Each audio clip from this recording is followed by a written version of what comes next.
Yenidən 6 aylıq körpəm var. Bəli, bu 14 gündə mələk, əsl, sözün əsl mənasında 6 aylıq balaca uşaq kimi qidalanır və özüm hər bir şeyi yedizdirməliyəm. Uzun sürə belə davam etməyə fikirləşirəm. Bəlkə də düz eləmirəm, özü yeməlidir. Amma mələk, mən fikir vermişəm, qabağına yemək töküb qoyanda onu yalandan yeyir, tam yemir. Ona görə demişəm ki, bundan sonra birinci onu yedizdirəcəm, sonra özüm yeyəcəm. Qoy kökəlsin, qoyub daha da immuniteti yaxşı olsun. Bugün qonağım gələcəkdi, ona görə də mələk su, belə də evə kotlet bişirirəm. Supa, kök, bibər, soğanı blenderdan keçirdirəm.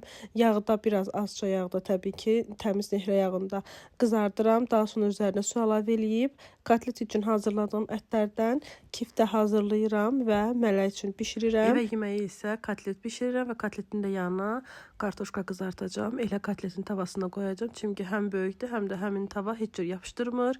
Mələk üçün hazırladığım yeməyin üzərinə sarkök və kartof əlavə eləyib, suyunu da əlavə eləyirəm. Suyu qaynayandan sonra isə kiftələr əlavə eləyəcəm. Gördüyünüz kimi kotletin yanına elə kartuşkanı qoydum. Çox da qəşəng çıxır.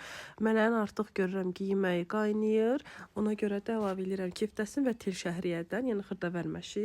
Qonağım olduğuna görə salat da hazırlayıram toyuğun döşətindən. Soruşsanız ki, bəs mələk bunları görüb istəmir. Təbii ki, uşaqdır. Mən ümumiyyətlə mələk əməliyyat olmamışdan qabaq ona 30 gün hər hansısa bir yeməkləri rahat şəkildə yeyə bilməyəcəyini başa salmışdım. Bildirmişdim ki, sən yeni ildə artıq istədiyin hər bir şeyi yeyə bilərsən. Bu bunu əvvəldən qəbulləmişdi və izah eləmişdim. Ona görə də belə çox böyük problem yaşamıram. Düzdür, istəyir, maksimum çalışıram ki, mən də onunla bərabər eyni yeməkləri qidalanım. Ona görə ciddi şəkildə problem yaşamıram. Gördüyünüz kimi mələk üçün yeməyi blenderdan keçirdirəm. Çörəyin içini doğrayıram.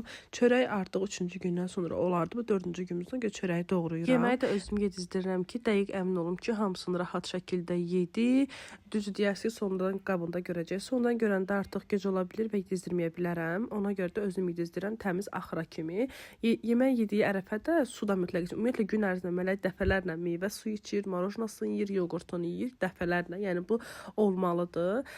Deyirlər ki, bəs olmaz başqa yeməkləri yemək, ancaq süt olmalıdır falan filan. Yox, uşaq sadəcə boğazından udqunmağı üçün həkim məcbur eləyir ki, duru şeylər yesin. Yəni başqa heç bir səbəb yoxdur. Ona görə də banan, şokolad yağı, cibəni belə qəşəng olsun əzirəm, onu da yedizdirirəm. Sonra işlərim var, onlarla məşğul oluram. Yenə yoğurt yedizdirirəm, amma axşam yeməyini çəkməmişəm bu vlogda.